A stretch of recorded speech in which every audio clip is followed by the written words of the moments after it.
Salutations, viewer. My name is Raider Wyche, and today I'll be explaining all 60 characters in Four Souls. If you don't know what Four Souls is, and you want to know, I would highly recommend you watch the video in the description I've linked before you watch this video. It's a great overview of the game. It explains how to play, what to do, how it works, everything you need to know before you watch this video. Today I'm going to be covering every Four Souls character, all 60 of them. There's 60 Four Souls characters, each with a unique playstyle, strengths, and weaknesses, and I'm going to be talking about every single one today. So kick back, ignore your homework, and prepare to learn which characters are the best and which just can't measure up. But before we get into things, I'm going to explain the ranking system I've used for this video. I'm ranking these characters on a 1 to 10 scale, 1 being piss poor and 10 being completely overpowered. Spoiler warning, there's only 2 characters ranked in the 1 through 3 area. I'm sure longtime fans of the game will know what one of these characters is, but the other might strike some controversy. The 4 through 6s range from slightly below average to slightly above average. None of them are bad enough to be put in the 1 through 3, but none of them are good enough to be in the glorious 7 through 9. I should take this time to assure you that this video isn't factual. It's only my opinion. If you disagree, you are free to argue in the comments or make your own video. If you happen to find value in a character that I have claimed is dog-ass, that's just fine. You can debate me in the comments about it or something. But when I say a character is dog-ass, it is strictly from my experiences with the character. Given that this is a chance-based game, your experience may wildly differ, and maybe you got super lucky with this dog-ass character. Who knows? Take everything I say with a grain of salt. Moving on to the 7 through 9s, these characters are just really, really good. Their items are either super strong or super variable, and they're just all around powerful. But then we have the 10s, when a character gets too good. These characters I think 100% should have gotten nerfed in the Kickstarter, but somehow managed to avoid it. Some of these characters are super scummy, some are just amazingly good, and one is just a massive, massive pain in the ass. Fans of the game already know who I'm talking about, and I assure you, if it was morally correct, I would ban him from every fucking game I play. And with our explaining out of the way, let's get right into today's video. The man himself, Isaac, is almost exclusively played by new players. That's not to say he's bad though, it's just kind of a stereotype. New players usually get put with Isaac because he's incredibly simple to understand, and so you can focus more on the game and things happening around you than what you should be doing as your character. Isaac's item, the D6, allows you to choose a dice roll and re-roll it. So if you get a poor roll, you can be like, snap, re-roll it, and maybe you'll get something nice. Or, let's say your buddy Reginald is doing a little too good. He's starting to get some really good stuff, and you gotta put a stop to that. So you see him roll a 6, you re-roll it, bam, he rolls a 1, and he dies. There's no rule saying you can't use this on other people's rolls, so keep that in mind. I also want to call attention to the stat, at the end of your turn, recharge this. A good amount of items have this, and I want to explain, this recharges even if you died that turn. A lot of new players make this mistake, and even I used to make it, but at the end of your turn, even if you die, your item recharges it and you can use it in the off turn. All things considered, Isaac is an okay character. He's not too strong, he's not too weak, he's just okay. A little boring. But anyway, he gets a 6. Maggie is another simple character. Her item, the Yum Heart, allows you to choose a monster or player and prevent an instance of damage with it. What that basically means is to just fully shield a player or monster from any amount of damage at all. 6, 7, 8, 9, 10 damage turns to 0, which is a pretty handy ability in a game about attacking things and taking damage. Not to mention it recharges at the end of turn, so you can also use it on not only yourself, but other players. And this is where the secret strategy comes in. Use this item on other people for money.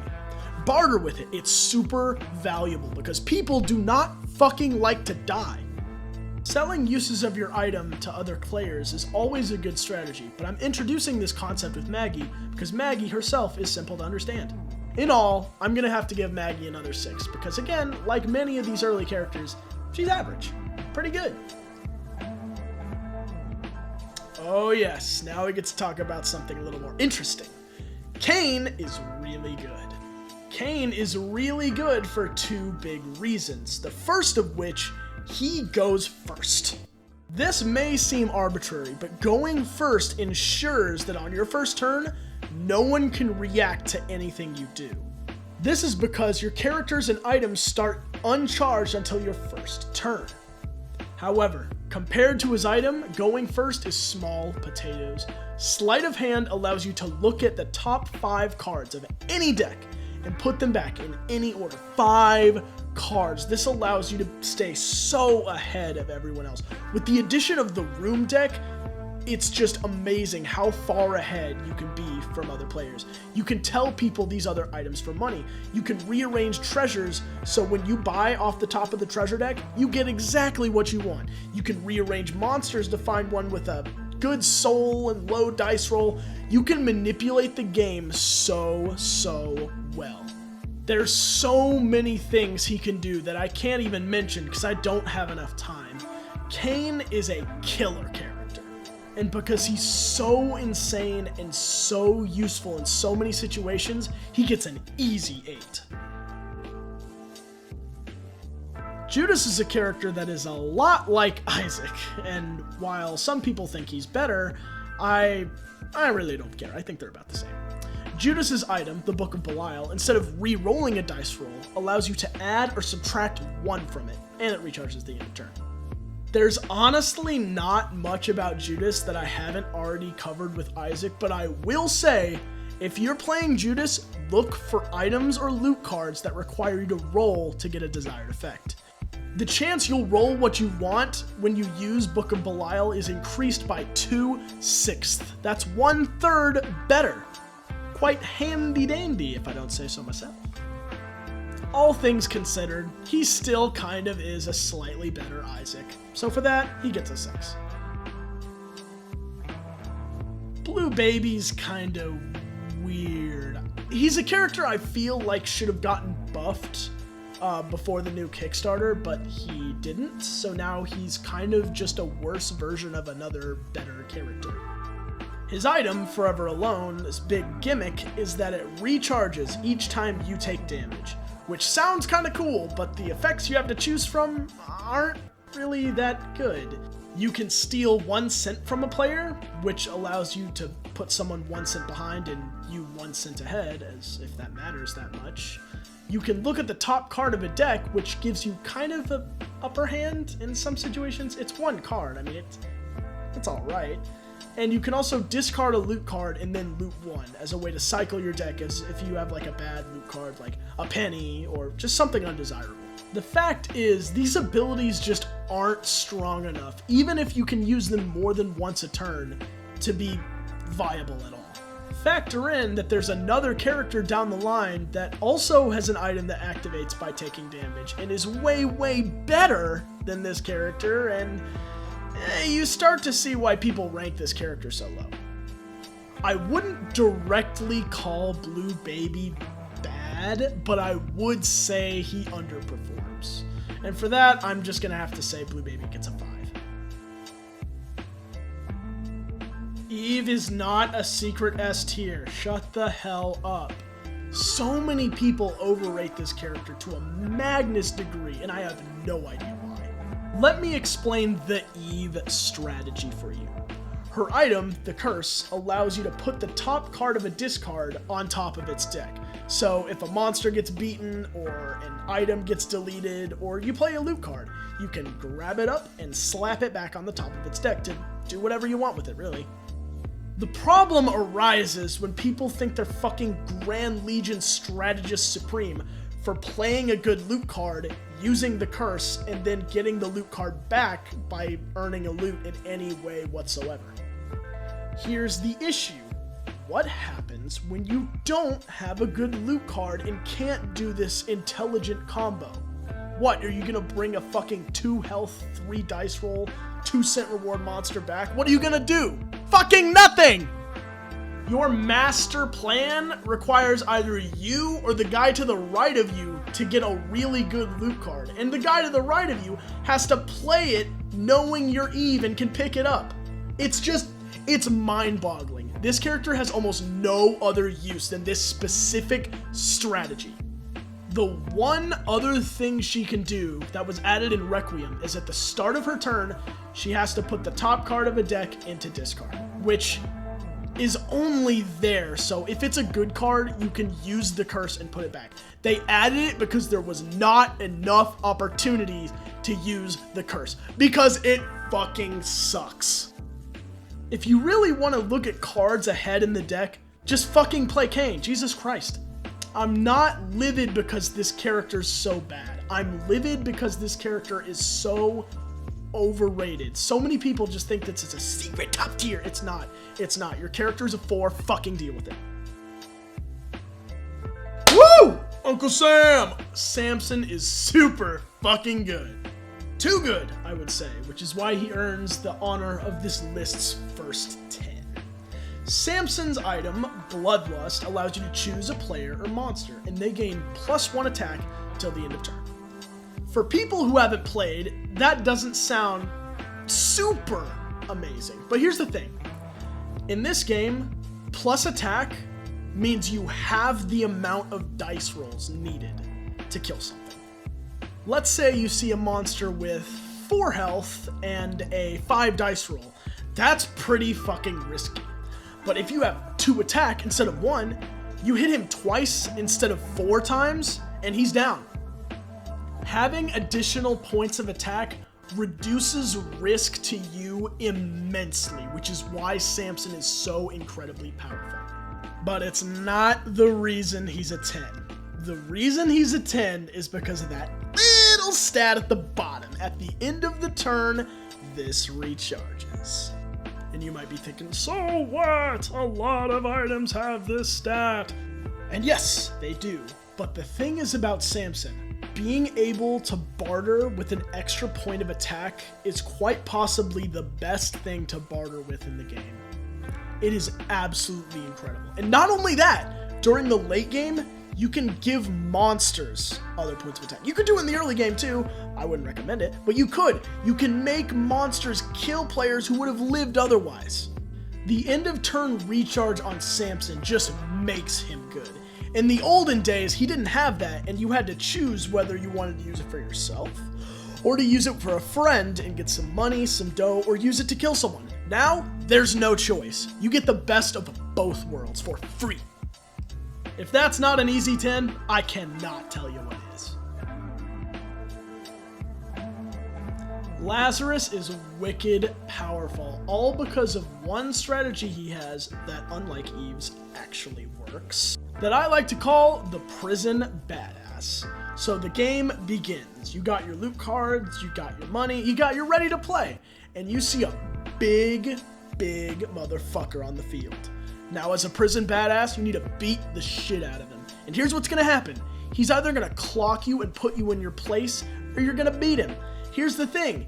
If he beats you, you may go down, but your item, Lazarus Rags, gives you a free treasure. You can use this free treasure to jumpstart your game at the cost of that early death, of course, which doesn't even matter that much.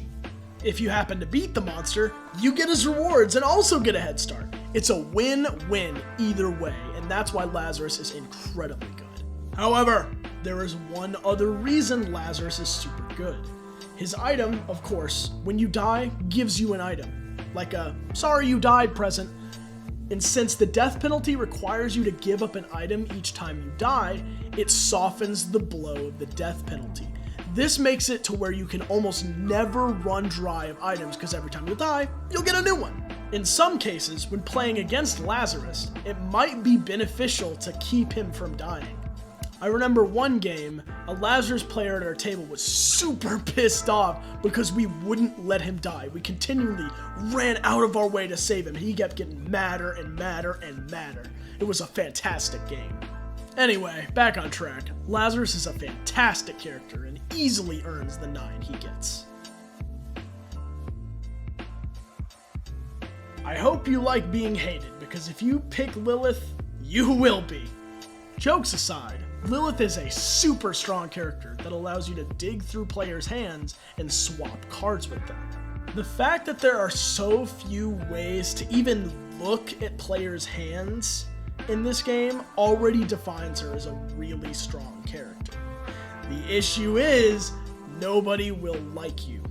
Being liked in this game is way more important than you think. People won't target you, people will make deals with you, but if you're a huge jerk, they probably won't. It's so important to barter and stuff with other players, and a trend I see with these super strong but mean characters is that they're conceptually powerful, but in actual games they fall short due to a lack of cooperation with anyone else. So I've got a tip for you for the early game. For Lilith and all future mean characters, spare one player from your wrath, at least for the early game. You never know when a companion can come in handy, you know? Due to the crippling downside of having to be an asshole to play this character effectively, I have to give Lilith a 6. Hey, post-production RaiderWeish here. I actually forgot about the second effect this item had, which is loot 1, then put a card from your hand on top of the deck. This isn't really used so often, but it does have one specific use. Remember that making friends with one of the dudes at the table strategy I talked about earlier?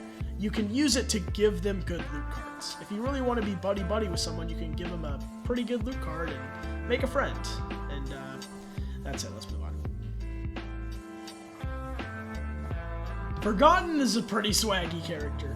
Back in the olden days, I would have considered him a 10, but since his nerf, I think he's more of a 9. He's still really good though, don't get me wrong. His item, the bone, is a counter item, and so every time it's used, it gains a counter. You can spend these counters on 3 things. First, you can remove 1 counter to add 1 to a roll. That's pretty good. Second, you can remove 2 counters to deal 1 damage to a monster or player. Anything that deals 1 damage to a monster or a player without you having to attack it is always good. Lastly, you can spend 5 counters to gain a soul at the cost of your bone. Now, these 3 abilities are pretty good on their own, but their power comes from the fact that counters can be stacked. You could spend 4 counters and get 4 added to a roll. Or you could spend 6 counters and deal 3 damage to a monster or player. The possibilities are endless. The power from the Forgotten and all counter characters is the ability to stockpile power. Which is why in the early game, I recommend you save your counters. Being able to have just a pile of counters to use as ammunition with the bone is a fantastic strategy, and it makes the late game a breeze. And before I finish, never use the soul ability the bone has unless you're about to win the game. It is absolutely never worth it to sacrifice the bone unless you're going to win by sacrificing it. Due to Forgotten's immense stockpiling power, he gets a 9. I just want to preface this section by saying I didn't rank Eden. I don't think Eden can be ranked due to how they work. How they work is at the start of the game, you draw 3 random treasures, you pick one, and that's your eternal item for the rest of the game. This item could be really good. It could also be really terrible. It's totally random what it is, and it's just, a wild card. I don't have much else to say about Eden, but I do have a bit to say about people that willingly play Eden. If someone willingly plays Eden, they are probably pretty experienced with the game. This doesn't mean that they'll do better than you this game, but it does mean they know what they're doing. Azazel's a pretty average character. His item, Lord of the Pit, allows you to cancel and attack anyone's attack, including other players, and whoever's attack got canceled can attack again. What this basically makes for is a slightly more powerful, but definitely more situational Isaac. It's a guaranteed get-out-of-jail-free card, but you can't use it for anything but attacks. I will say, there is a bit of a stereotype when it comes to cowardly Azazels, as in all of them are. A lot of Azazels I see will mess up a roll, leave an attack, and never come back. All I'm saying is, trying to use that other attack every once in a while probably isn't gonna hurt you. That, and remember that you can take other people out of attacks too, so whether you want to fuck with someone or help them out for a price, that's up to you. Due to the lack of an end of turn recharge and the very little versatility he has, I have to give Azazel a 5. Oh ho ho, time for a history lesson. Fun fact, back in the original base game, the Lost was easily the worst character of the lineup. Period. Thankfully, those days are over. These days, he's less wet blanket and more underdog. The first thing you might notice about the Lost is that he has 1 health, and this sucks. He starts the game at a complete disadvantage with that 1 health. But you might notice something else. He also starts with a soul. What this means is he only needs 3 souls instead of 4 to win the game. The issue is you're gonna have a really hard time getting those 3 other souls due to your low stats. Speaking of his stats, I haven't even talked about his item yet. Holy Mantle allows you to prevent death and end the players whose death was prevented's turn. This is what makes this character work. You may only have 1 health, but you'll almost never pay the death penalty with the aid of Holy Mantle. In addition to the fact that it recharges at the end of turn, so even if it breaks on your turn, you still get another shield in the off turn. If you felt like it, you could use this other shield to barter, but I highly recommend against doing that. There's a lot of things in Requiem that can deal 1 damage to you, and anytime you take 1 damage, you're either going to die or lose your Holy Mantle, and you want none of those things to happen if you're not prepared for them. One last thing that was added to this character is a new ability on their character card. At the end of your turn, recharge up to 1 character. This character you recharge is 90% of the time yourself. And what this means is no matter how many cards you play on your turn, you'll always have 1 loot play during the off play, which is very beneficial. The Lost is by definition a weak character, and he needs every chance to respond he can get. Long story short, the Lost is a very weak underdog-esque character, but he's not the worst character in the world anymore. If I had to rank him, I would still have to give him a 5. He's not strong, and he's not supposed to be. Be careful playing as this character. You need to be cautious at all times, as a stray sneeze could reduce you to ashes. Keeper is a pretty simple, but pretty good character.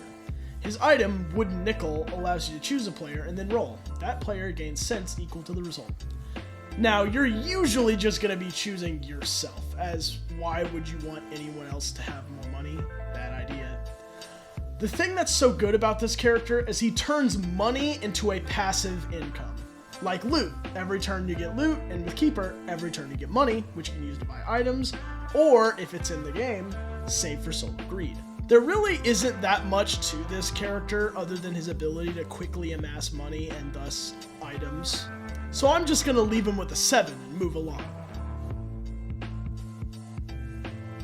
Apollyon is a very strange character. He reminds me a bit of Kain in the terms that he's a control character. His control ability is the ability to put a monster not being attacked or a shop item into discard. This allows him to cycle the shop and get monsters off the field that are, well, nobody really likes. Although this ability can be used strategically, like to prevent someone from getting a really good item by discarding it, it's mostly used to make the game go faster by removing undesirable items and monsters. His main ability, however, is much more interesting.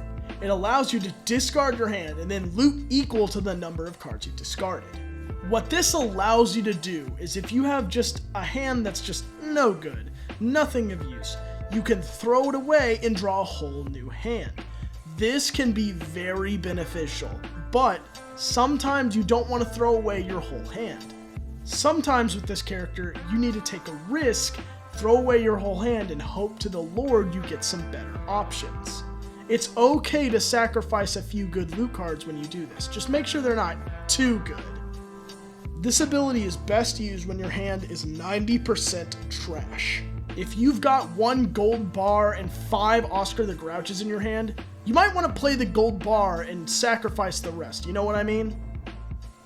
As helpful as some of his strengths can be, Apollyon is just too situational to get anywhere above a 6. Mr. Moneybags himself, Bumbo. Bumbo's item, Bag of Trash, allows you to spend money to use different effects.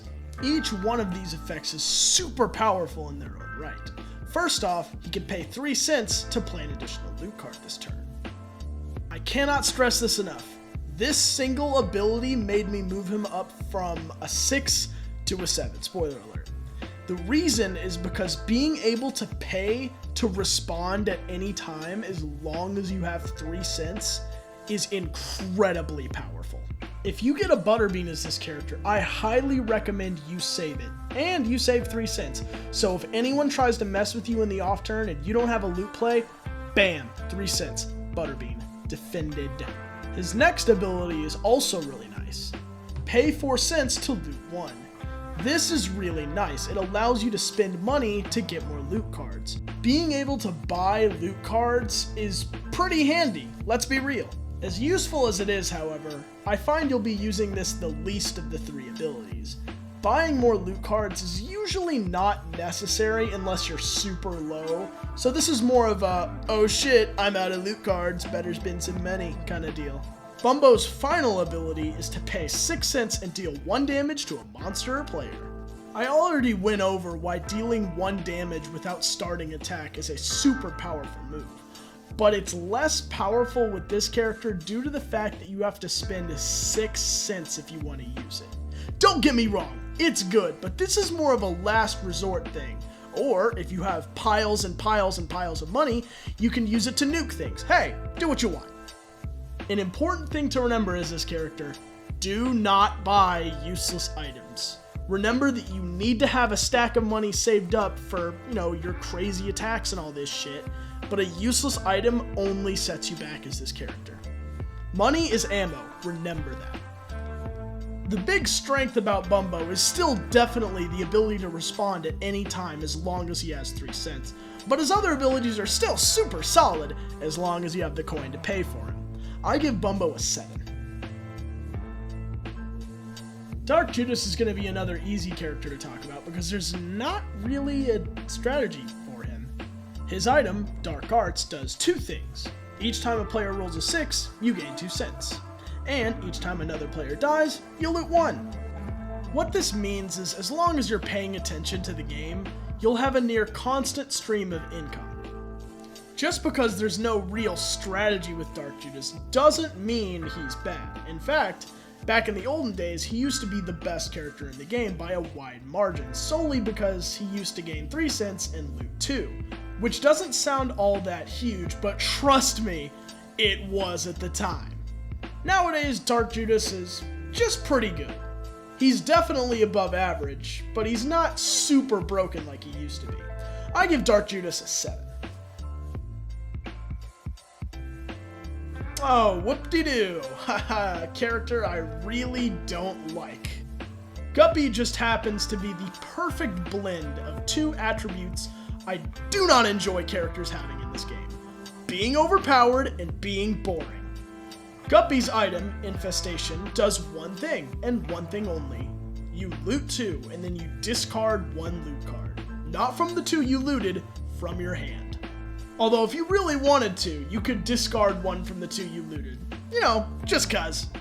The only strategy this character has is basically, I loot 2 every turn, and that's it. Looting 2 each turn starting from turn 1 is just very overpowered for a game like this. It gives you an easy early start that's guaranteed every game, and it's just not fun. This character is boring, this character is broken, and this character has absolutely no strategic value other than go for Soul of Gluttony if it's in the game. I hate this character with all of my heart, but I have to give it a 10 because it's fucking busted. Remember that character I talked about that was Blue Baby but better? This is that character.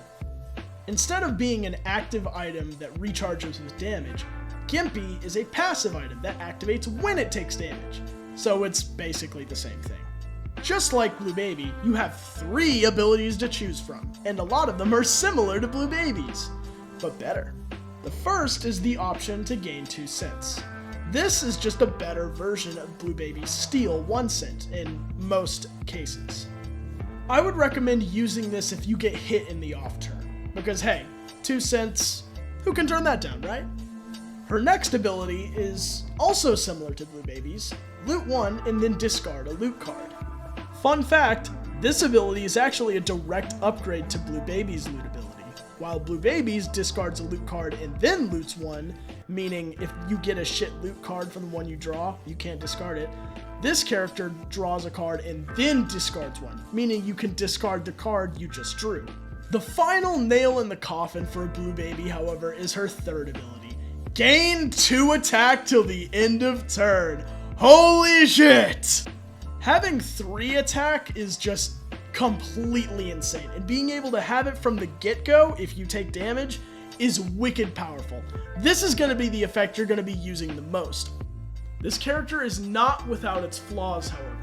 As you might already know, you need to take damage for this character's abilities to work. They're strong, but they're risky. In a chance-based game like this, risks can be deadly. The Whore is a cool character, but her need to take damage for her to work effectively can be really detrimental sometimes. For that, I have to knock her down to a 6. I'm sorry. Bethany is a simple character, but she is not at all a bad character. Her item, the Book of Virtues, does 2 things.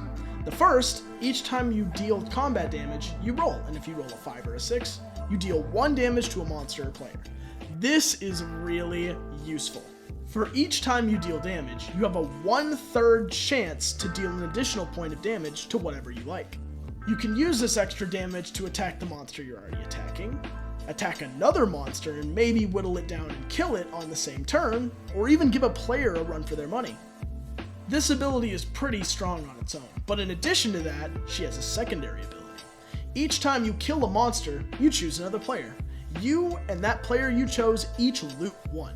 Not only does this give you an additional way to get loot, it also helps you make allies. Allies are a great thing to have in this game, but remember not to make them too powerful. The object of the game is for you to win, not your friend Billy McBumble over there. Bethany is all around a pretty solid character, and I would rank her higher if her primary ability wasn't so chance-based.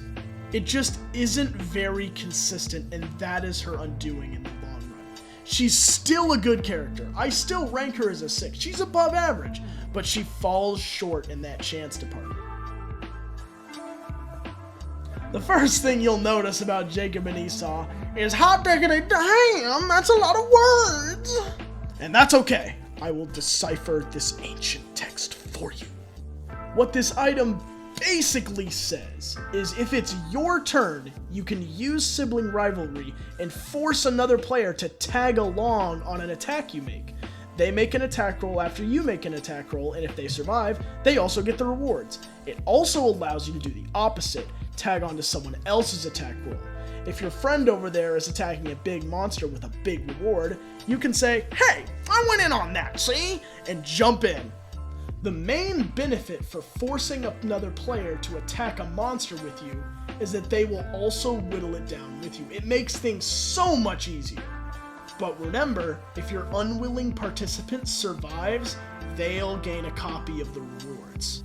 This is bad news for you. You do not want to be giving other players handouts. Come on, right? So try to make sure your friend dies on the attack. There's lots of ways to do it, and there's a lot of situations where you can kill them during the attack. Just try!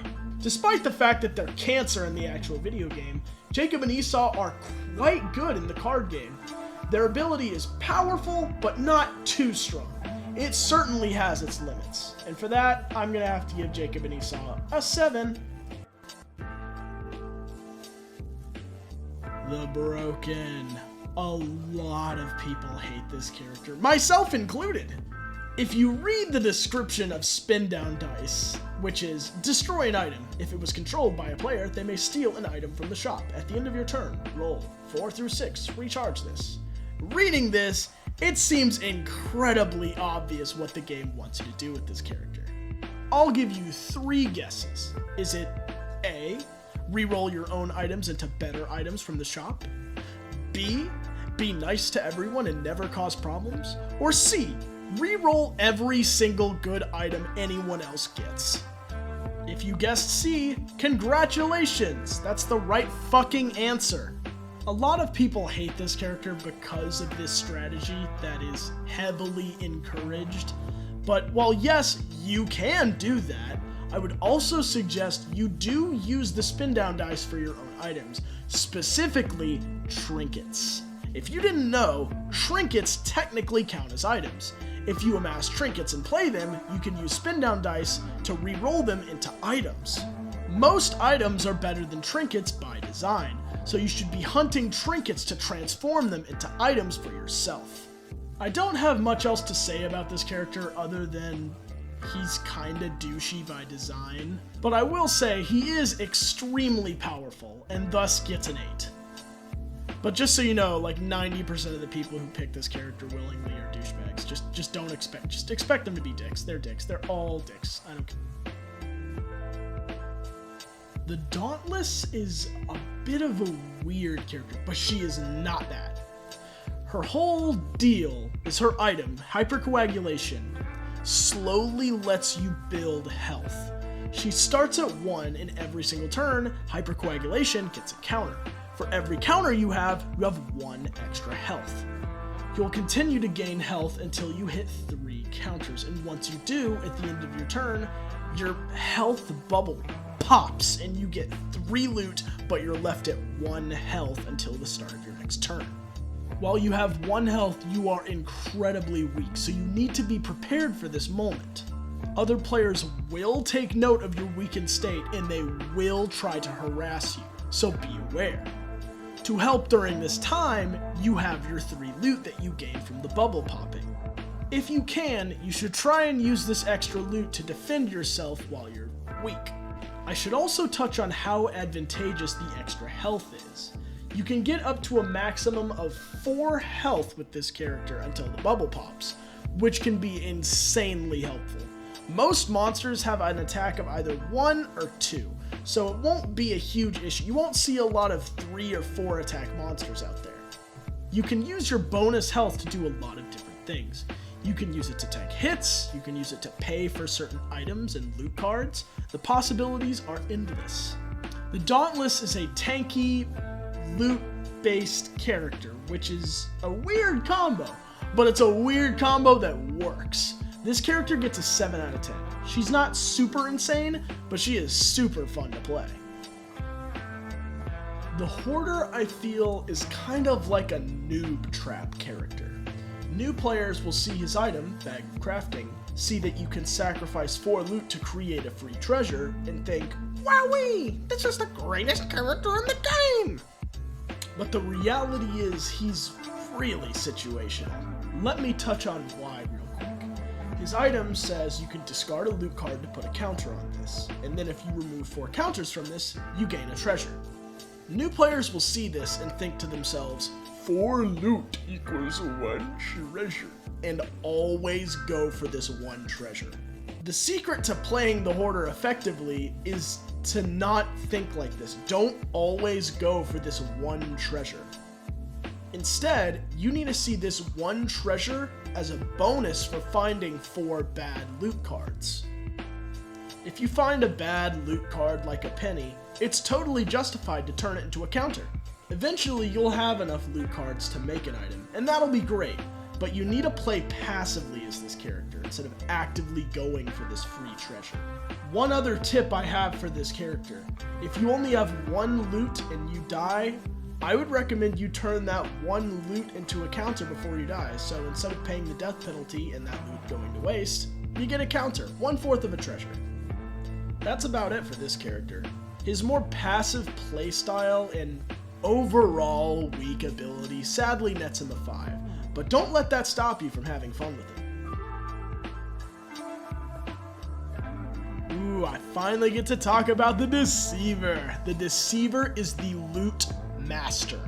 His item, Ceremonial Blades Tap, allows you to play an additional loot card this turn, in addition to the character tap, which is play an additional loot card this turn. This means you can play 3 loot cards a round, which is fantastic. In addition to this, he has 2 other abilities, passives, that help him get even more loot. His first is at the end of your turn, you loot 1 and then discard a loot card. This helps you cycle the cards in your hand, throwing away bad ones and possibly getting better ones in return. This almost guarantees that you will have more valuable loot cards than other players at your table. The Deceiver can almost never run dry of loot cards thanks to another loot ability. Each time you kill a monster, loot 1. In this game, you generally want to be attacking every turn so you can get the most rewards, meaning you'll keep getting that constant supply of loot. Or you'll die. Try not to die. Dying is counterproductive and lessens your chance of victory. But anyway, the Deceiver excels in constantly having a supply of fantastic loot cards and being able to respond constantly with them, which is why he gets a 9.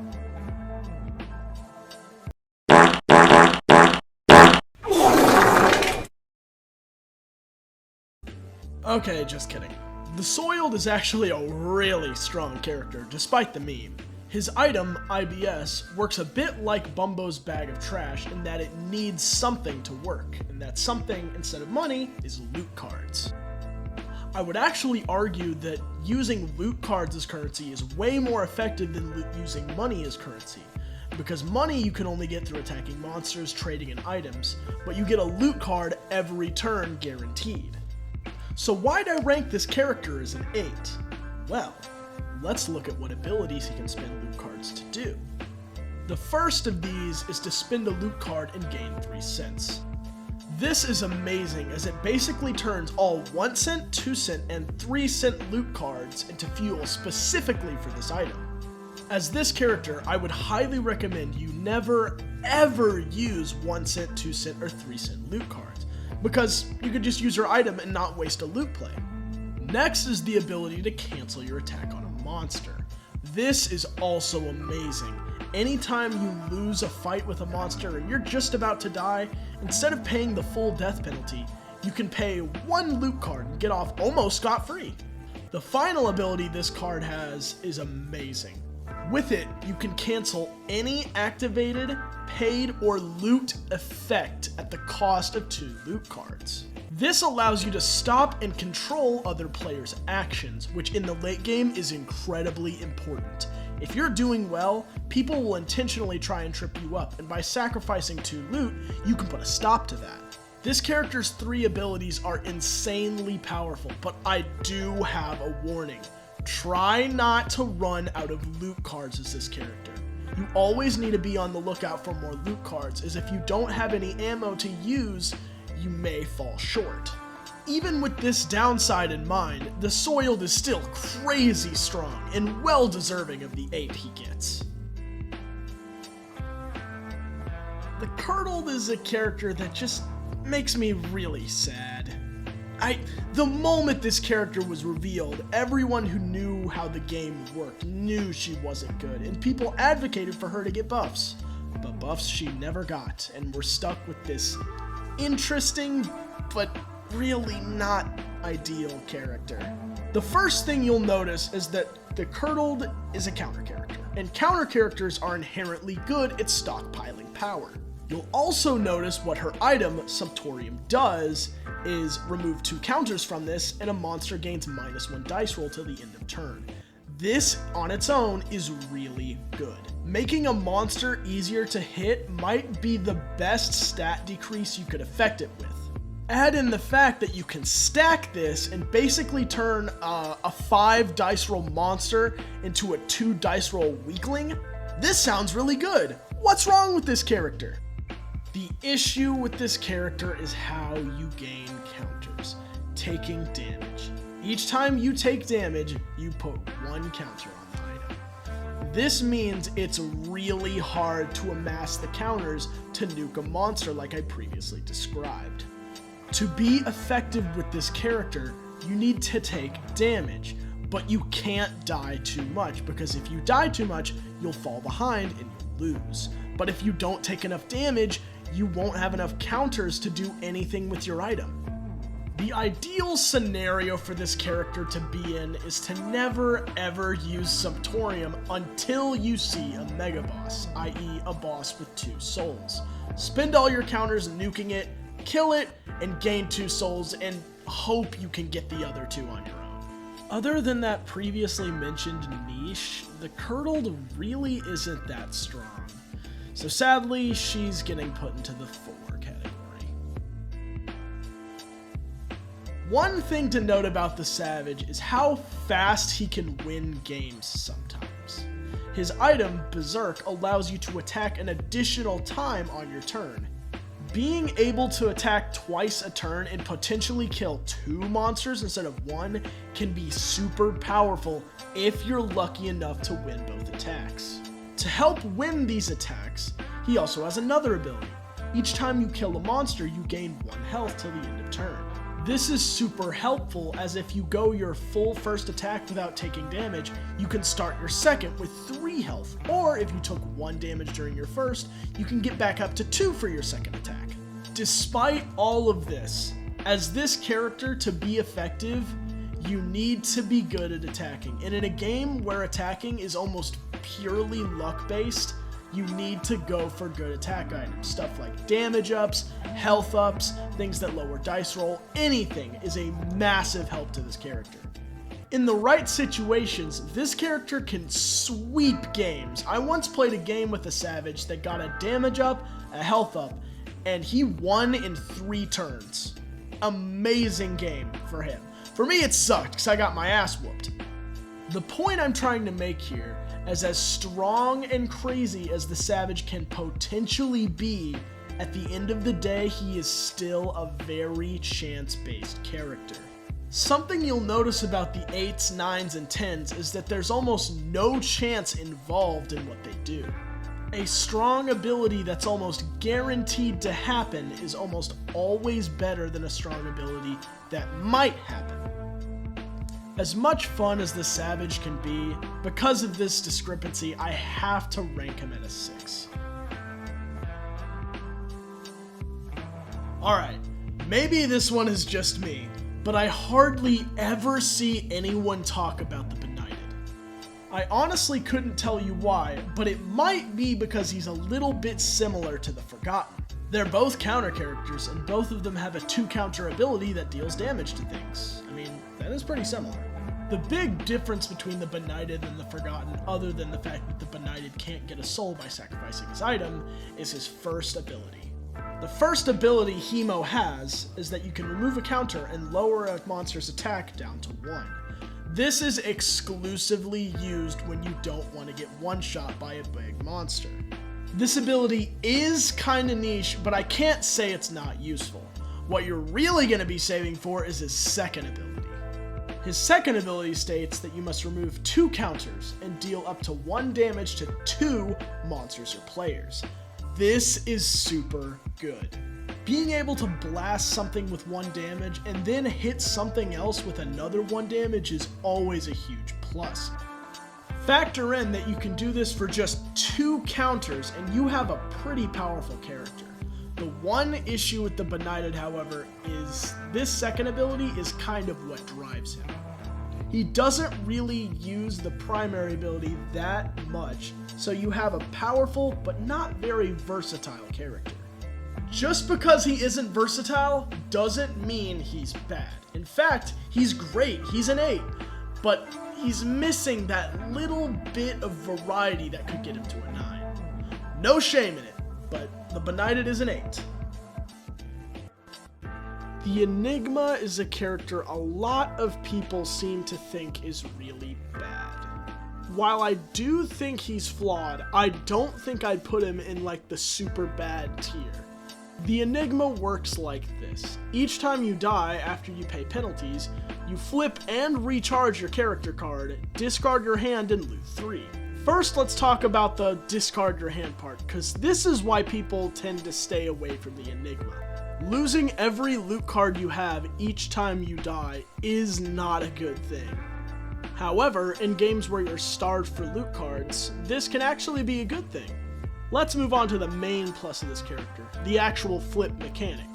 When you die, you flip your character card to the reverse Enigma, which has 1 health and 2 attack.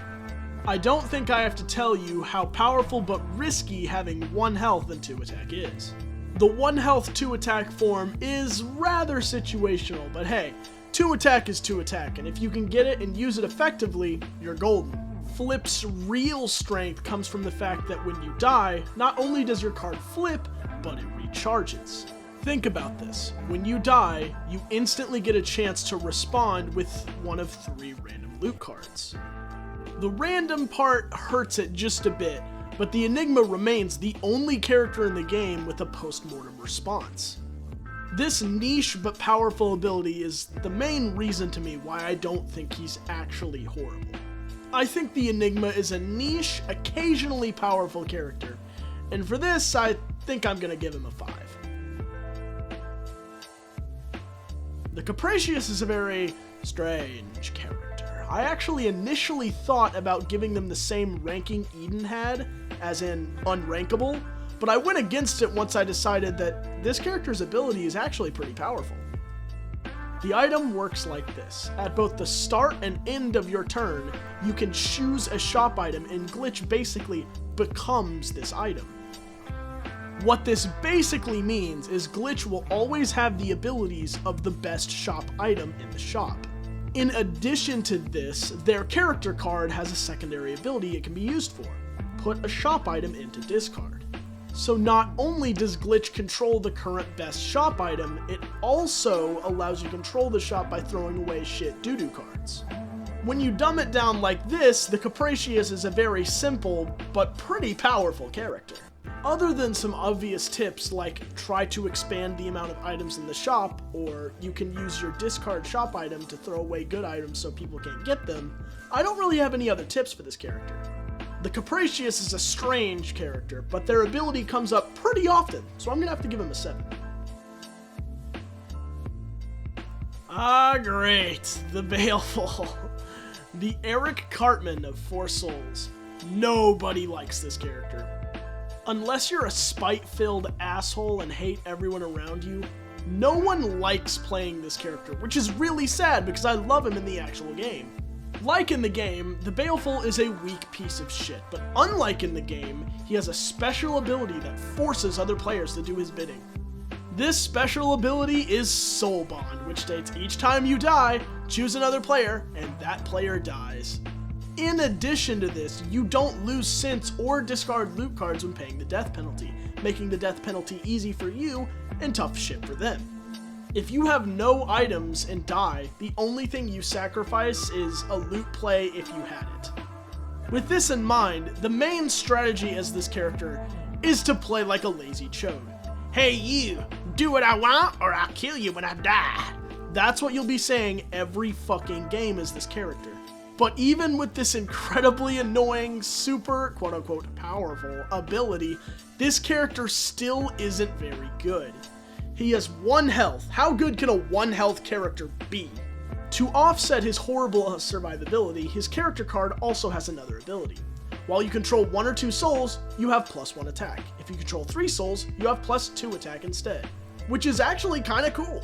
As he gathers more souls, he has to rely less and less on other people as he grows in strength. It's a shame then that it's wasted on this annoying, unfun character to play with. Despite being weak and shitty, the Baleful is still the most hated Four Souls character, solely because he can ruin games by killing people constantly. There are 2 types of people that will play the Baleful. People who just want to ruin people's fun and are total dicks, or the group punching bag. The Baleful is completely immune to being fucked with because each time he dies, he takes someone down with him. And generally, when there's a character that could take someone down so easily as the Baleful, you kinda want to stay on his good side. Other than that this is the most hated character in the game that nobody is able to do anything about, I don't have much else to say about the Baleful. He gets a 5. The first thing you might notice about the Harlot is the fucking college essay in her item's description. Holy fuck! The Harlot is a character who's simple to understand, but difficult to explain. So I'm gonna try my damn best to explain how this character works. Her item, Jello, allows you to choose a monster being attacked. You then heal that monster to full health, and deal the amount of damage you healed to another monster. If it's not your turn, the attack cancels and the active player may attack an additional time. What this item basically allows you to do is kill a monster that's really hard to hit if a monster with equal health is also on the board that isn't really hard to hit. Okay, that's still really confusing. Let me give you an example. Let's say there is a monster with 2 health and 6 dice roll on the field, but there's also a monster with 2 health and 3 dice roll on the field. What you would do is attack this 2 health, 3 dice roll monster until you've dealt enough damage to this monster to kill the other monster.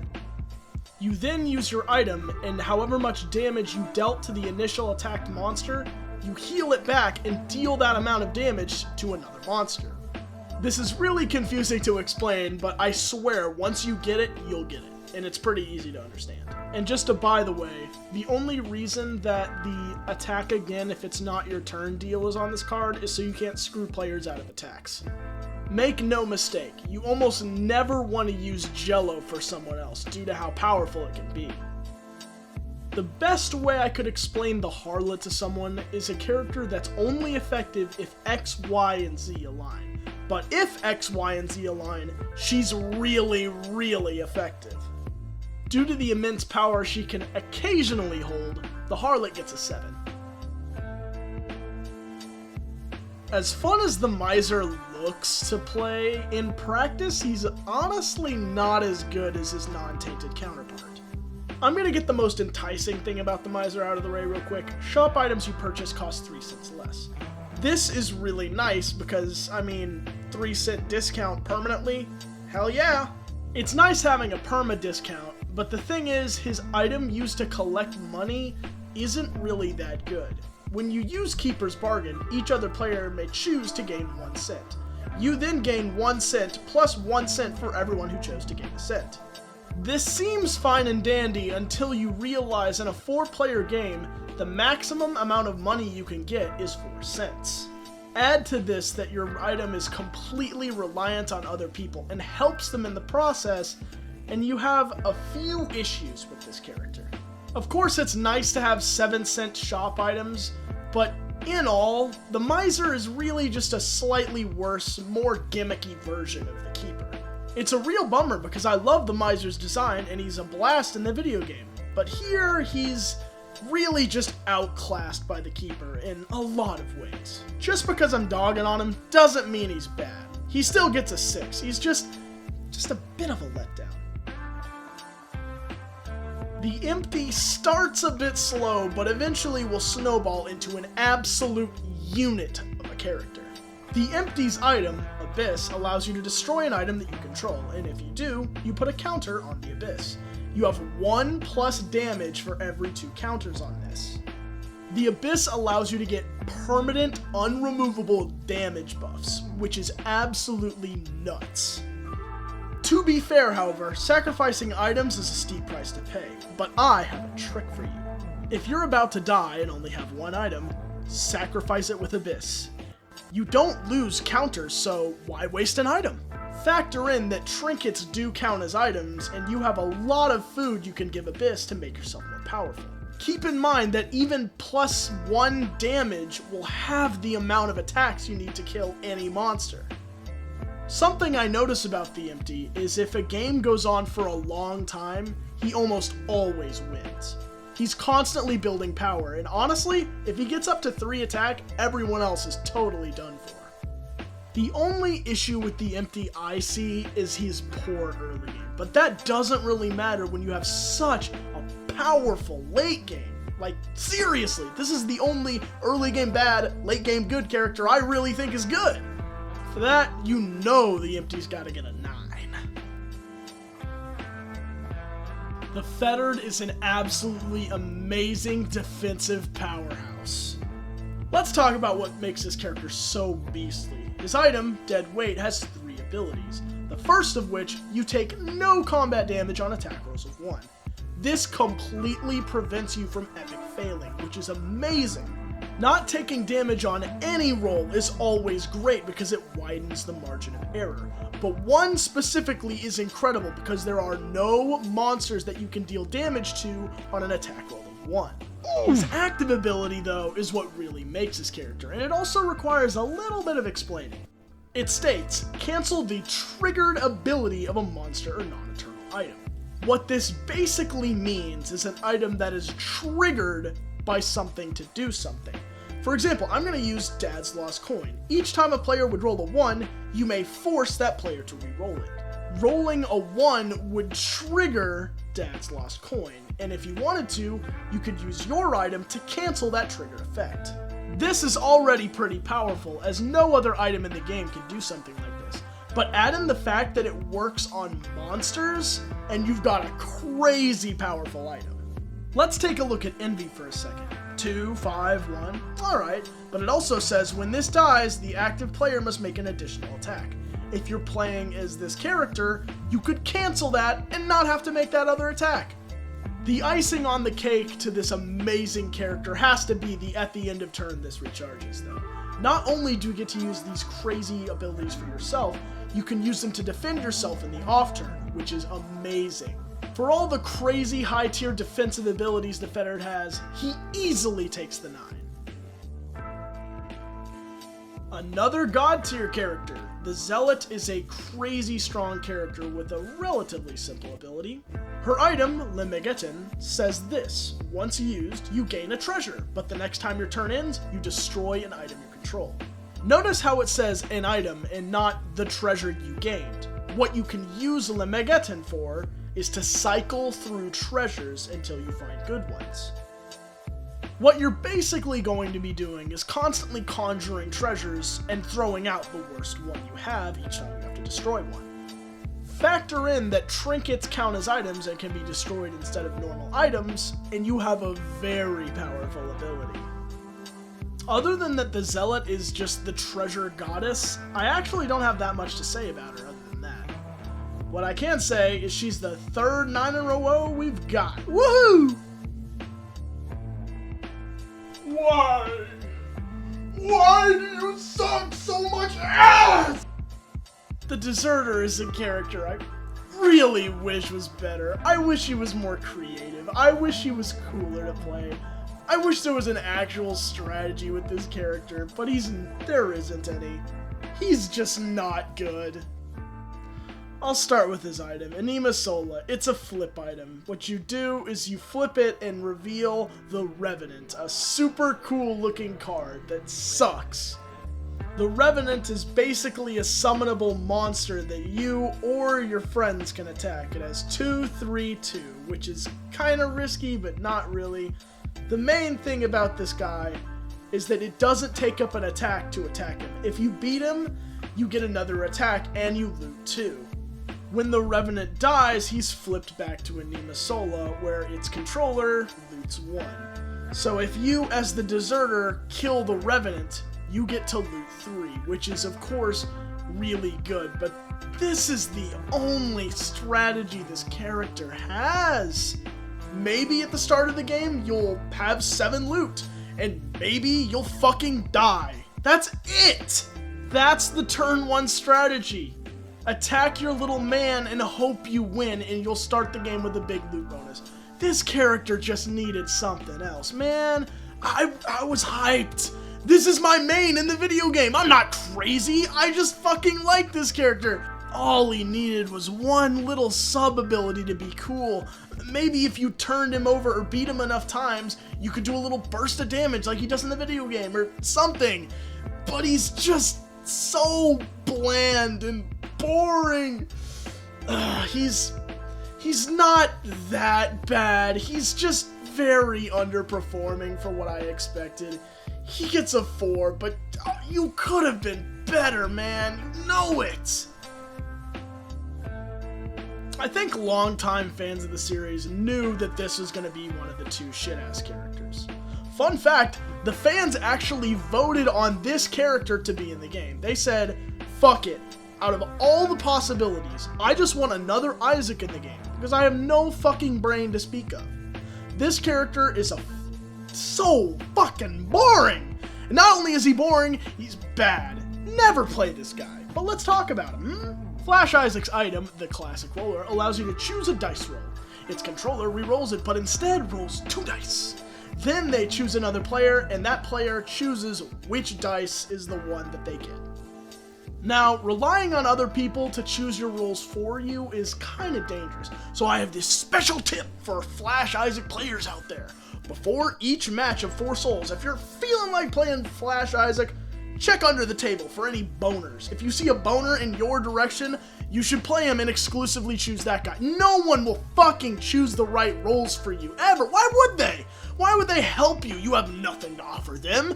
The only reason someone would help you is if they want to fuck you. Literally!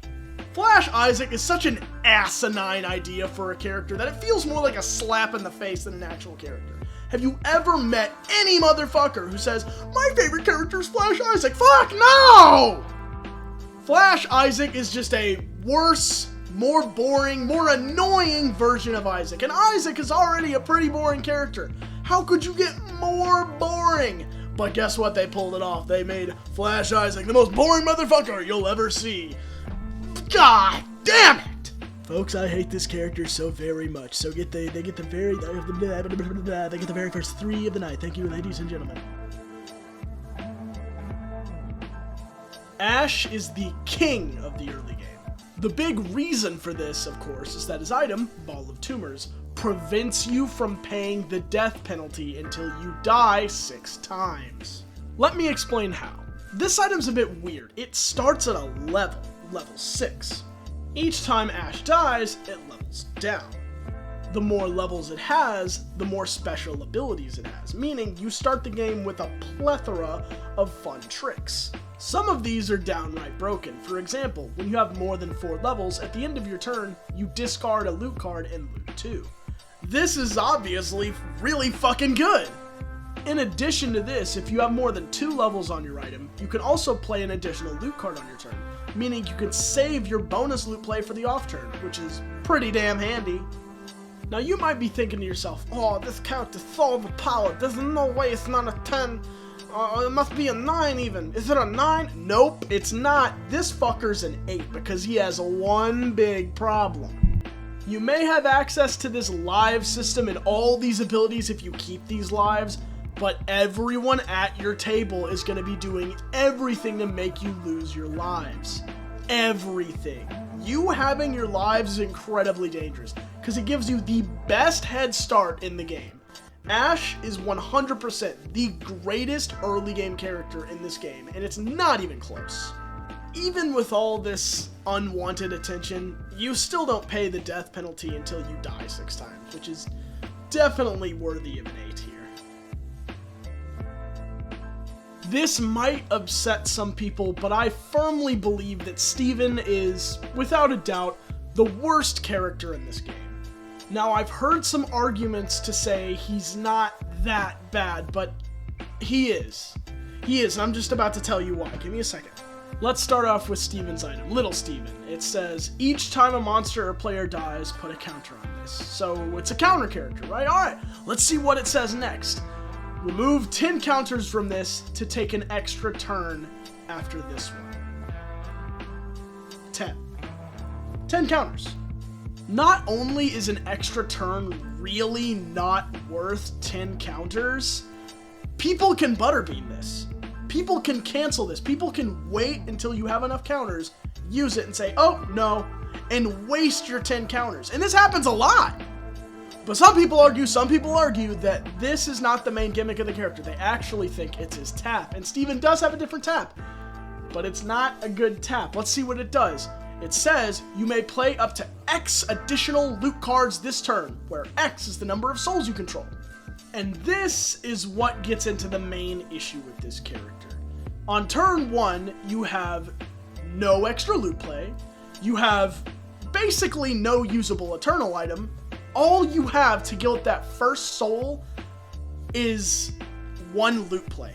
Sure, once you get that 1 soul, you'll have the incredible power to play a loot card on the off turn, and if you get 2, now you can play 2 loot cards on the off turn. But another issue is you have to use all your extra loot plays on the same turn. I would honestly rank this character as like a 4 or even a 5 if for every soul he got an additional loot play, but he doesn't. Steven is a pitiful character. I see almost no argument for him to be any better than a 2. He is, in my opinion, the worst character in this game, and although he's a snowball character, what he snowballs into is barely anything. Sorry, folks. As Bumbo the Weird, you need to collect as many active items as you can, or else your character will probably not be very good. The reason for this is that their item, Strange Marble, states this: each time a monster or player dies, you may recharge an item. This alone already makes this character great, and let me tell you why. Typically in Four Souls, each turn a player attacks. This is because players want to kill shit and get rewards. The end result of an attack is always something dying, either the player or the monster. This means you'll typically be able to recharge an item every turn. Let's say you have an item like Jawbone, which says steal 3 cents from a player. That means every time someone dies, you get the opportunity to recharge Jawbone and use it again. There are so many active items in this game, and all of them can be pretty useful with this character. So that is the main strategy as this character. Go, go, go for active items. In addition to this, Bumbo the Weird also has one more ability. At the start of your turn, you may reveal the top card of the loot deck. If it's a non-trinket, non-ambush card, each player may play a copy of it without using a loot play. This is kind of an upside and kind of a downside, because while you get to reap the rewards from this ability, so do people around you. I recommend you take a look at the card and how it says may instead of must. You may reveal the top card of the loot deck. You may do it. You don't have to. And I recommend if you don't need to, I don't think you should. Giving other players a leg up may not be the best idea, but I guess it can get people to like you, so For his insane rechargeability, I'm giving Bumbo the Weird a 9. Almost nobody talks about how good this character is, and I honestly think it's kind of nuts. Just remember, if you don't get a lot of active items, you're gonna have a bad time. The little fucker himself, Edmund McMillan. This character, if you didn't know, is designed to be overpowered, and honestly, I'm fine with it. There's a lot of super broken overpowered characters that I consider a shit of peace, but Edmund is overpowered in such a fun way. I'm fucking fine with it, it's funny. His item, the Real Left Hand, allows you to change a number in the effect text of a card in play or loot being played by 1 till the end of turn, and this number can't go below 1 or above 6. This has limitless potential and is obviously incredibly overpowered. In fact, even his loot tap, it says play 1, the number 1 card, additional loot card at the end of turn. They changed his character tap so that the Real Left Hand can interact with it. I think that's pretty cool.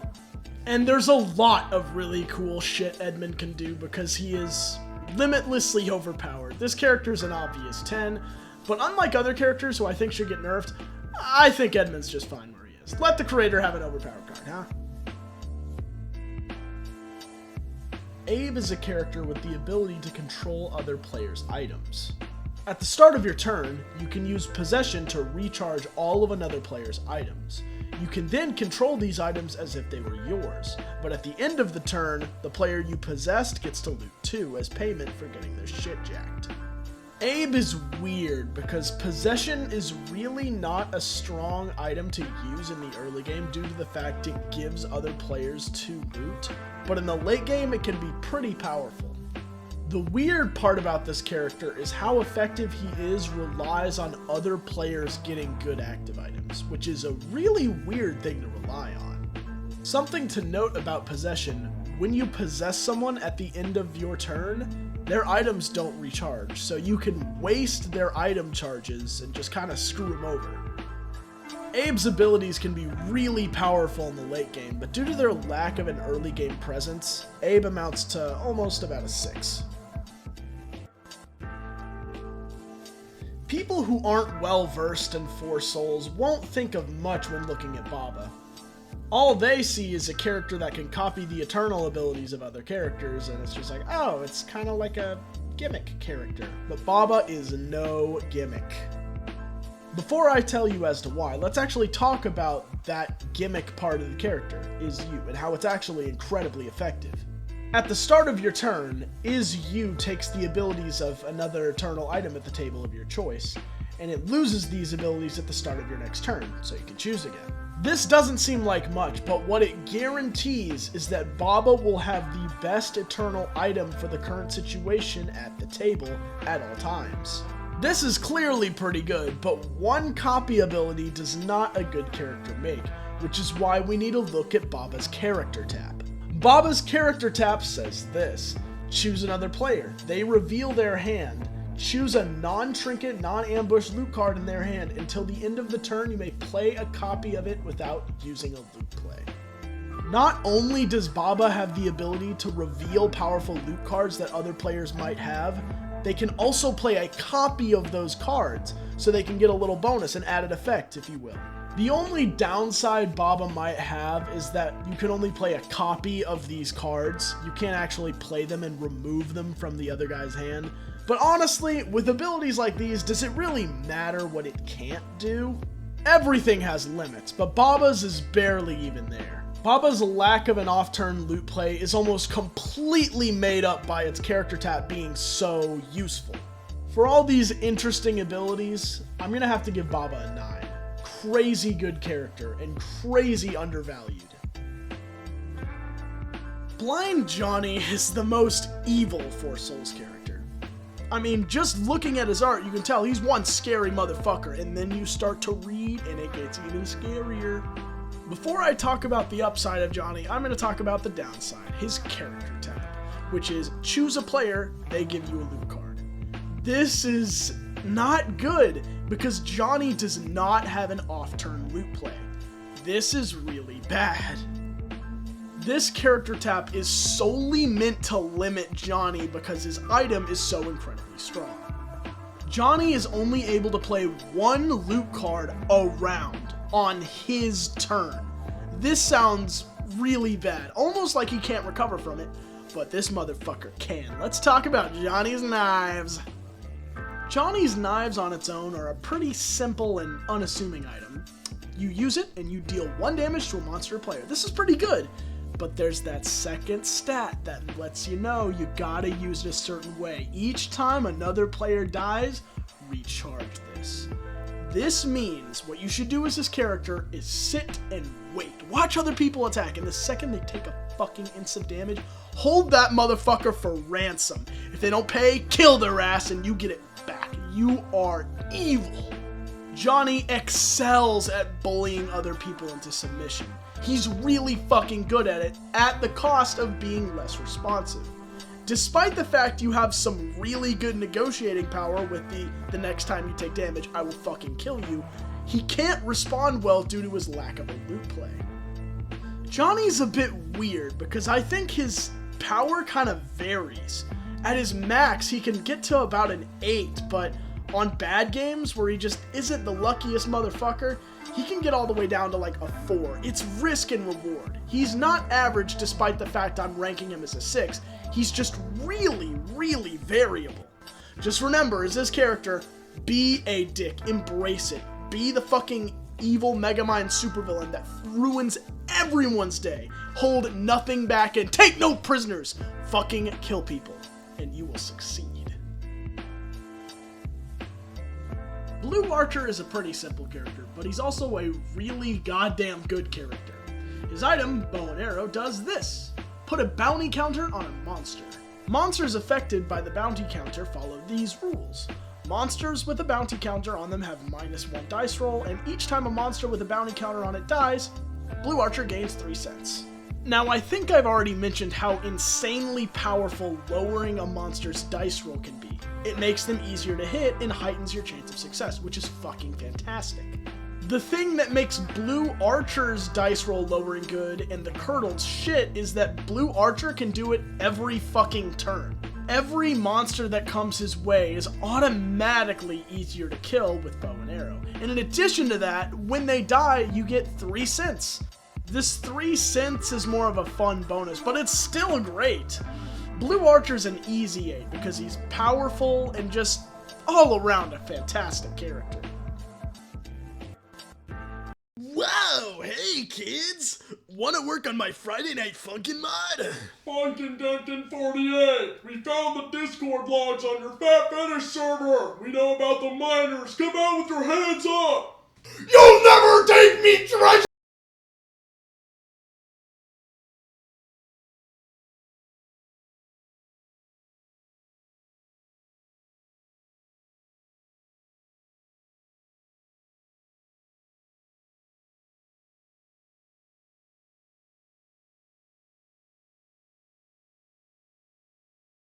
Thumbnail on purpose so little kids would click on my video. And if you're 14 and watching this, it looks like it works, stupid! Boyfriend is one of the tankiest characters in the game due to his item, Girlfriend. With her at your side, every time you roll the same result twice in a row, she gets a counter. For every 2 counters you have, you get +1 health. You can also tap Girlfriend to subtract 1 from a roll, which helps you get those doubles. Be aware though, when you die, you lose half your counters rounded down. So try not to die. The only issue this character has is that their ability is almost entirely luck-based. Girlfriend's subtract 1 can help, but you may just go a game and never roll the double. It's possible. It's a chance-based game, you know? I would be lying, however, if I said I hadn't seen a 6 health Boyfriend one time. I have. You can get a crazy amount of health, and it only keeps getting better. Due to the amount of health Boyfriend can accumulate over time, he gets a 7. Pretty good character. Captain Viridian is outrageously powerful and has no fucking business being as good as he is. The craziest thing about him is that I do think he's overpowered even though he doesn't have an off-turn loot play. Instead of a loot play, his character tap says recharge an eternal item, meaning his item, Gravity, basically gets another charge. By now, you should definitely know that not having an off-turn loot play sucks ass. Clearly, the intent with this character was to give him a super strong ability, but a very crippling downside, so it'd be more kind of risk-reward to play him. The issue is the ability he has is way too fucking good. Let's talk about Gravity for a second. It's simple as fuck. It's a pretty simple item, you know?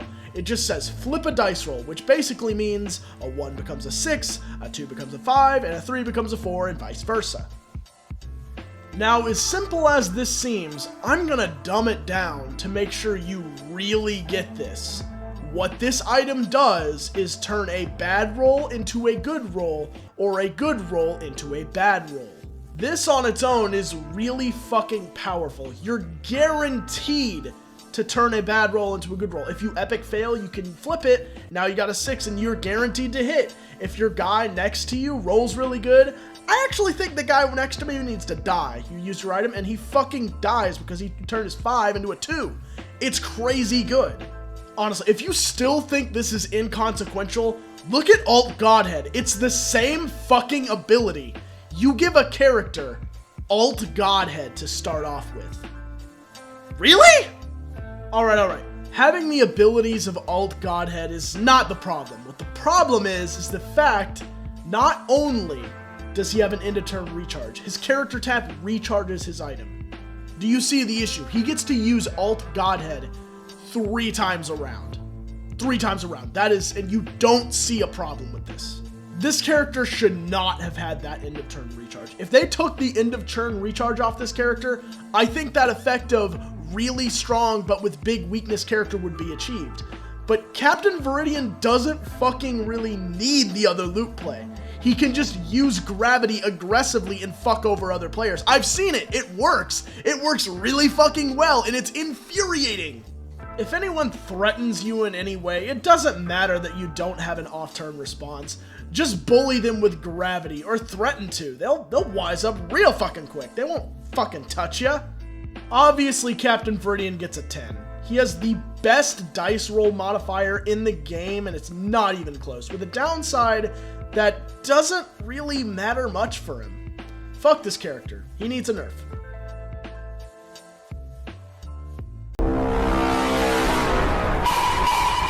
Stop it. My friends on TikTok send me memes. On Discord, it's fucking memes. I was in a server, right? And all of the channels are just Among Us stuff. I showed my champion underwear to my girlfriend, and the logo, I flipped it, and I said, hey, babe. Alright, joke's over. Alright, so Among Us is probably seen as one of the worst characters by the community, and some even regard him as the worst character in the game, and I used to. I don't think he's that bad. He's not good, but he's not horrible enough to be in like the 3-2-1s area. No, he's not that bad. His item, Emergency Meeting, allows you to call a vote, and each player votes on a monster or player. The monster or player with the most votes, or tied for the most, take 1 damage, and at the end of the turn, this recharges. If you haven't figured it out, this ability isn't really that strong or reliable, but it does help that crewmates' votes count double. Something I do have to mention though, is crewmate is actually kind of effective in 3-player games.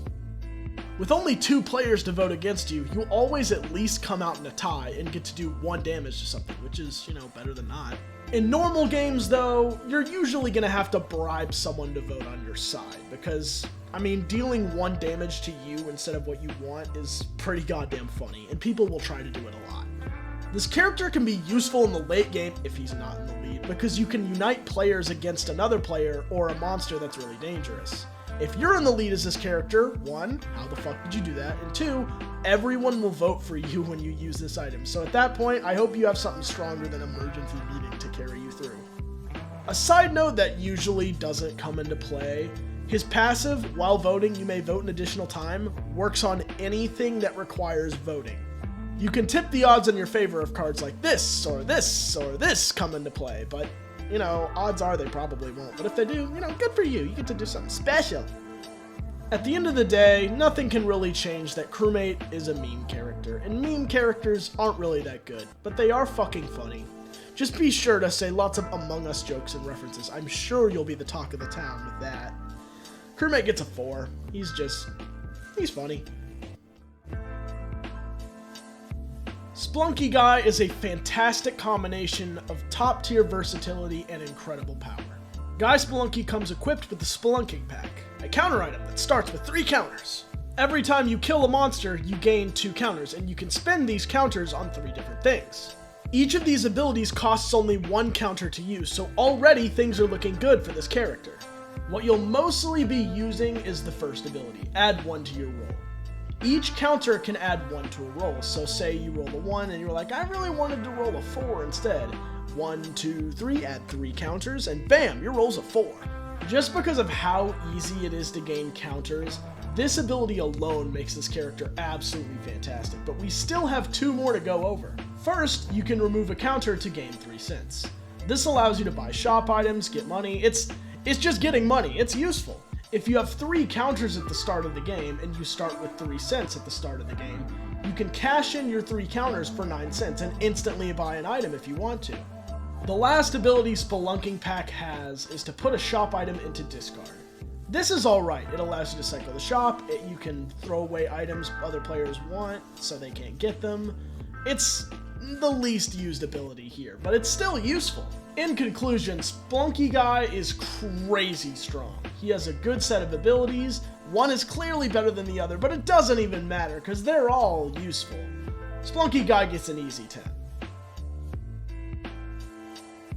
Johnny is one of 2 characters that radically changed the game just by being in it. His item, the football, basically affects all players because it's thrown around kinda like a football. The football works like this.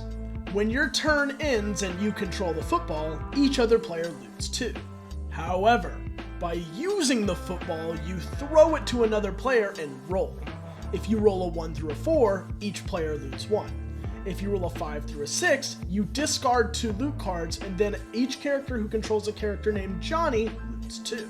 Basically, you never really want to hold on to the football, because if you or anyone holds on to the football, everyone else benefits and they get nothing. People will constantly be throwing this ball around so that maybe they can get a piece of loot, but occasionally they'll fuck up and roll a 5 through 6, which is where you'll benefit more than other players, so you can stay on top. That's the weird kind of point of this character. Everyone's constantly benefiting, But mathematically, you'll be benefiting more because eventually someone's gotta roll a 5 through 6. And even if it's you, you still get to loot too. Generally, I'll repeat this again, you never want to hold on to the ball, whether you are Johnny or you're playing with Johnny. Giving everyone else at the table 2 loot and you getting nothing is just not a good idea. Johnny is capable of gaining a massive amount of loot, but the issue is he gives a lot of loot to other players, and giving players loot isn't always the best strategy, even if he gets slightly more. Johnny's a fun character, but he gets a 5. Pink Knight is pretty similar to a character we've already covered, Dark Judas. The main cool thing about Pink Knight, like Dark Judas, is that they get rewards and stupid crap for just kind of being there. Let's talk about their item, Lollipop. Each time another player gains rewards from killing monsters, you also gain half the rewards rounded down. This basically means anytime a monster dies, you get a little something on the side. This is that passive income thing I was talking about with Dark Judas. However, since it's so much better than Dark Judas's, it also comes with a kinda downside, kinda upside. I prefer to see it as an upside, but some people will think this is a negative thing, but each time you gain rewards from killing monsters, you choose another player and they also get the reward you get. This means while you can profit off the success of others, whenever you yourself succeed, you have to give a player of your choice a freebie. Giving other players freebies isn't always a bad thing. Giving people free shit is a great way to make friends in the early game. The issue is, in the late game, giving any other player any kind of handouts is kind of a big no-no, since there can only really be one winner. I would try to avoid giving handouts exclusively to one person. Again, this could empower them and cause them to win instead of you. Unless you're on the hunt for some delightfully devilish companionship from someone with a powerful item, I would usually recommend you give the extra reward to the weakest player at the table at the given time. It doesn't usually affect you too much, and it makes them happy. In the end though, the ability for a character to steal half of every reward gained is insanely powerful, no matter the downside, or maybe upside. I'm giving Pink Knight an 8. Psycho Goreman is probably the simplest character in Four Souls. For starters, he has 2 health and 2 attack. I've already told you how amazing 2 attack is, so already this is a great character. Moving on to his item, the Hunky Boys magazine, it says, you have +1 health when it's not your turn. What this basically means is you can't really be fucked with on the off turn, or at least it's incredibly hard to be fucked with on the off turn. Psycho Goreman survives a lot of team killing shit on the off turn, like this, and this, and this, and this, that a lot of other characters just can't without a health up. Other than that, there's really not that much else to say. What did I say? Psycho Goreman's a simple ass character. He gets a 9, he's fucking good. Quote is a character that has some pretty powerful abilities, but one glaring weakness. This weakness is that his character tap isn't used to play a loot card and is instead an extension of his item, Polar Star. Polar Star is a flip item. It flips to Booster V2. Both of these items perform pretty similarly. Firstly, they can both be tapped to put a counter on themselves. These counters do not go away when you flip the card, by the way. They stay on the card. You flip the card by using Quote's tap, which says, flip an eternal item you control if able, and then recharge it.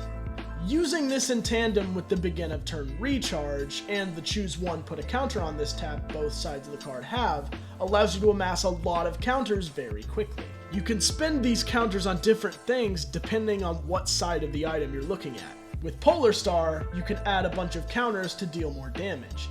And with Booster V2, you can add a bunch of counters to boost your roll so you hit something. What you could do is roll, and if you miss, add a good amount of counters with Booster V2 so you hit it.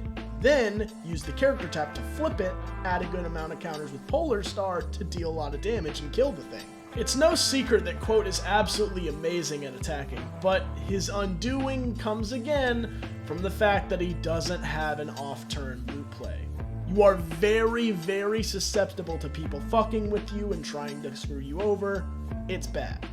If Quote had an off-turn loot play, I would honestly rank him as a 9, but the issue is, he doesn't, and he has no way to affect other players, just monsters he attacks. For this weakness, I'm sorry, but Quote gets knocked down to a 7. He's still really good, but he has that one glaring weakness. Salad Fingers is a character who radically changes the game just by being there. Salad Fingers' item, Rusty Spoons, does this. At the start of your turn, each player loots 1. This is what changes the game. You and your friends will be swimming in loot with this ability, so be aware that some players might have better loot cards than they usually do, because they have a lot more. Rusty Spoons can actually be used too, and to use it, you choose a player, and they give you a random loot card which goes under the Rusty Spoons card. Until the turn ends, you're allowed to use Rusty Spoons again to play this random loot card that you got. You're inherently more likely to get better loot cards from this because everyone gets more loot cards overall with you in the game. Rusty Spoons also recharges at the end of turn, which is pretty useful. Now you can use it twice around. Whoopee! Salad Fingers is a very weird character to pick because he encourages people to like him because with him in the game, everyone gets more loot. But he also steals loot cards from players, making me wonder, what is the goal of someone playing this character? Do they want to be seen as a nice guy giving free loot to everybody? Or a massive douchebag stealing all their fucking cards? It's just weird. I feel like Salad Fingers should get a little hate for stealing cards, but I honestly don't see it that much just because it gets everyone that free loot. I guess people who play Salad Fingers want to steal shit, but don't really want to get shit for it. I'm giving Salad Fingers a 7. You can actually respond with Rusty Spoons sometimes if you get lucky enough to pull something, responsive, like a bomb or a butterbean. But the real power comes from his ability to technically be able to play 4 loot cards around at start, which is really powerful. 2 of those 4 cards may or may not be as useful as the first 2, but hey, 4's 4, right? Anyway, he gets a 7. The Knight presents a pretty cool concept for a Four Souls character, but is just too weak in execution to be very effective. His item, Focus, gains more and more power with each soul he gets. This sounds pretty cool. The issue is, until you hit 3 souls, the powers you get are not really that good, and by the time you have 3 souls, you're about to win anyway. When you get your first soul, you have +1 attack for the first attack roll of each turn. This isn't really that good. This is like a trinket effect, honestly. Hang on, I'm going to show a trinket right now that is just this. I don't think your first reward should be the effect of a trinket. I mean, at least add +1 dice roll in your first roll too. I mean, come on. The next reward you get is the first time you activate your character each round, recharge it. This also isn't really that good. What this does is you can just play another loot card each round. Great, you go from 2 to 3 on a character that has no extra way to draw loot. Whoop-de-doo. Having an additional way to respond is nice, but again, it's really just not that effective for this character. At 3 souls, you get the only useful ability that this character has. Prevent the first instance of damage you would take each turn. Not round, turn.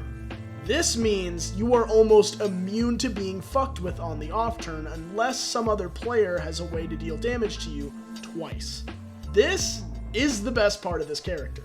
The issue is, once you get here, you're at 3 souls. You only have, until you get your next soul and win to experience the joy and fun of this character. So why bother? I guess if I had to have a tip for this character is try and go for souls. So, that's how you win the fucking game! No shit! Anyway, as effective as the Knight isn't, he gets a 4. So sorry for Hollow Knight fans out there, but this character is just not great. The Silent isn't a character that's bad, but they're a character that needed something else. The Silent item, Ring of the Snake, does one thing. Each time you declare an attack, you recharge your character and loot 1. The only thing this character does is give you a random loot card and the ability to respond to a monster you declare an attack on. The more I think about it, the more I realize that the Silent is kind of a shitty version of the Deceiver.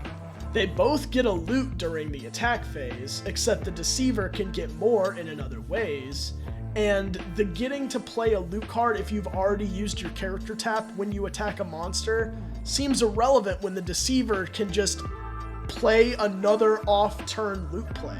Just because the Silent is technically a worse version of the Deceiver doesn't mean they're bad. It just means they're kinda boring. In all, I think the Silent deserves at least a 6, because recharging your character and looting 1 every time you attack, it's not half bad. Think about this, you're still looting 2 every turn. And maybe you'll die, but hey, it's still 2 loot. Sorry for all those Slay the Spire fans out there. Your character's kind of a knockoff. YV is a character that you look at and you instantly just say to yourself, yeah, he's really fucking good. YV's item, Pop Pop, just copies the last non-trinket, non-ambush loot card that was played. There's so much stuff you can do with this. You can play a dime and then copy it and get 20 cents. Someone can butterbean something you do and then you play Pop Pop and butterbean that butterbean. The possibilities are far and wide. They're so far and so wide and so useful, I used to think this character was overpowered. But nowadays, I just see that he's just really, really good. Young Venus gets a 9, and the only weakness he really has is that he only gets to use Pop Pop once a round. But it's such a powerful ability that doesn't really matter. Anyway, Young Venus gets a 9. Tapeworm is kind of the forgotten Four Souls character. No, not you. They were included with the Tapeworm game from, I think, 2018 as a set of bonus cards if you played Four Souls. It came with Tapeworm, a few items, a monster, and a trinket, and most of these used egg counters. The idea is that with all these egg counters in the game and different items utilizing them differently, games would get all crazy and all these weird, neat synergies would appear and wow, cool! But now that there's like 5 Tapeworm items and about 1,000 plus cards, the crazy gimmick never really comes up and we're just left with these kind of weird, usually not played with cards. When used, Pink Proglotted can either put an egg counter on a player or monster or remove one. These counters can only be removed by other Tapeworm items and obviously Pink Proglotted, but I'm going to explain why you probably don't want to remove these. When someone with an egg counter dies, each player without an egg counter loots equal to the number of egg counters on that player or monster that died. The only real strategy Tapeworm has is to pile these egg counters on other players and rake it in when one of them dies. Again, other Tapeworm items are supposed to affect this character, but since there's 1,000 plus cards, this is really unlikely to come up. That's all I really have for this character. They can really rake it in when someone dies, and that's kinda all they can do. They get a 7. Why not? Wow, it's finally over. Recording all that was a total bitch to do, especially for my first YouTube video, but I'm pretty proud of it, honestly. As a parting gift, I'll give you the data I organized in the form of a tier list. A reminder that this is in no way official and is purely my opinion. I had a lot of fun making this, and a lot of characters actually changed places as I was recording. As I talked about them, I was like, this guy actually kind of sounds good. What am I saying? And I would move them up. Some of them was like, actually, this kind of sounds like shit. And I moved them down. It was an interesting experience, to be sure. I'd love to give a huge shout out to the kitchen sink right here for drawing every single one of those in-between frames I used. Holy shit, that was a beating. I thank you very much, dude. I also want to thank all the members of the official Four Souls Discord for helping me write this, for getting me the assets to make this video. So much stuff they helped me with. Thank you so much, guys. I appreciate it. I couldn't have done it without you. Lastly, I'd like to thank you, the viewer. You watched my first video, and I'm sure there'll be many more fun ones to come in the future. Like and subscribe so I can actually make more of these, you know? Type what you think in the comments. I'm all ears.